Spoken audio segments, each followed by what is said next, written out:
देखिए घन किसे कहते हैं? घन को इंग्लिश में क्यूब कहा जाता है, CUBE।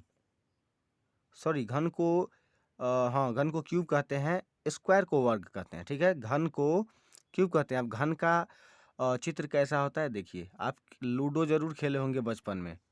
लूडो का जो वो गोला रहता है जिसमें 1 2 से 6 तक लिखा रहता है, उसी को कहा जाता है क्यूब, ठीक है? यानी कि घन। देखिए आप लोग को भी ये बनाना आता होगा, ये कोई बहुत बड़ी चीज़ नहीं है। फिलहाल हमको समझाना पड़ेगा थोड़ा-सा, इसीलिए बताना पड़ रहा है। देखिए,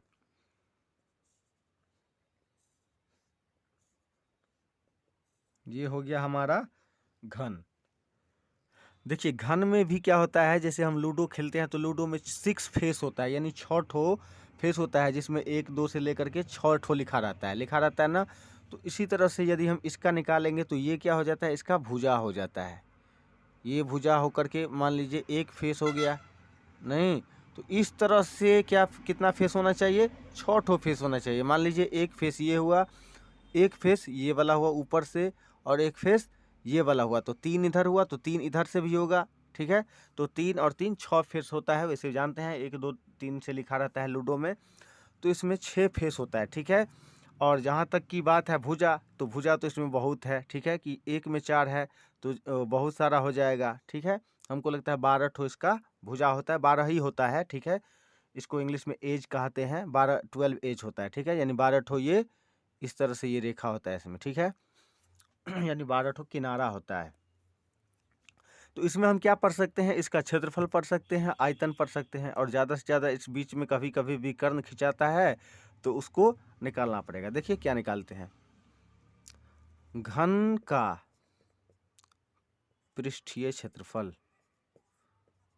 पृष्ठीय क्षेत्रफल, पृष्ठीय क्षेत्रफल का मतलब है इसमें 6 ठो पृष्ठ है ना, तो 6 का क्षेत्रफल। तो याद रखिए, एक देखिए एक इस तरह का क्षेत्रफल होता होगा, तो ये तो वर्गाकार है, तो वर्ग का क्षेत्रफल क्या होता है, तो वर्ग का क्षेत्रफल होता है भुजा स्क्वायर, ठीक है? भुजा स्क्वायर होता है। तो इस तरह से, क्योंकि स्क्वायर का मतलब है तो होता है भुजा, सॉरी स्क्वायर का मतलब ही तो होता है ये कि चारों दिशा से समान हो, ठीक है? तो देखिए घन का पृष्ठीय क्षेत्रफल होता है 6 गुने भुजा, यानी कि, और जिस तरह से इसमें स्क्वायर है उसी तरह से हम क्या दे देंगे, स्क्वायर देंगे, तो इसमें भी स्क्वायर देना पड़ेगा।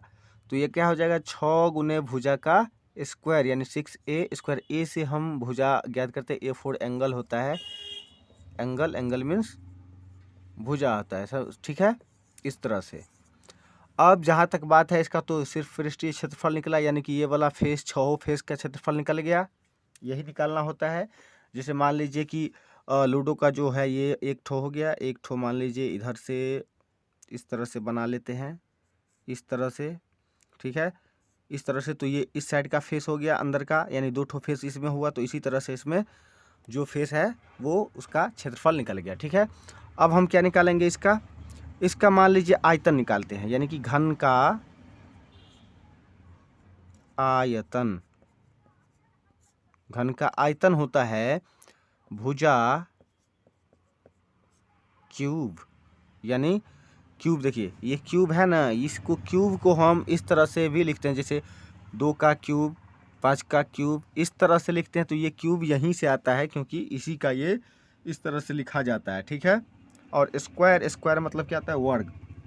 वर्ग मतलब स्क्वायर, यानी इस तरह से इसका वर्ग रहता है, सॉरी यहाँ इतना बड़ा होगा, यानी 1 फीट बाय 1 फीट को हम कहते हैं वर्ग, जो कि पूरी तरह से चारों दिशा से बराबर हो, यानी कि जिस तरह से इसका साइज देख रहे हैं ना, मान लीजिए ये 1 फीट है, ये भी 1 फीट, ये भी 1 फीट, ये भी 1 फीट, यानी चारों इसका जो किनारा है 1 1 फीट है, तो वो क्या होगा, वर्ग हो जाएगा, ठीक है? तो उसको हम स्क्वायर में लिखते हैं ऐसे, मान लीजिए यहाँ 2 है तो 2 का स्क्वायर, 5 का स्क्वायर, इस तरह से, सॉरी इस तरह से, इसको 2 को पावर में 2 है तो स्क्वायर पढ़ेंगे, और पावर में 3 है तो क्यूब पढ़ेंगे, यहीं से ये आता है, ठीक है?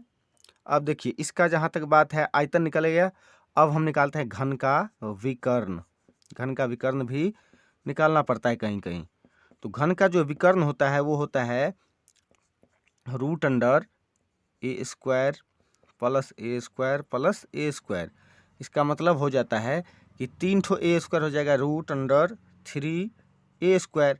तो इसको हम लिख सकते हैं √3, इसको लिख सकते हैं √3 गुने रूट ए का स्क्वायर। तो इससे ये कट गया तो कितना बचा, a√3, यानी कि ये इसका निकल गया।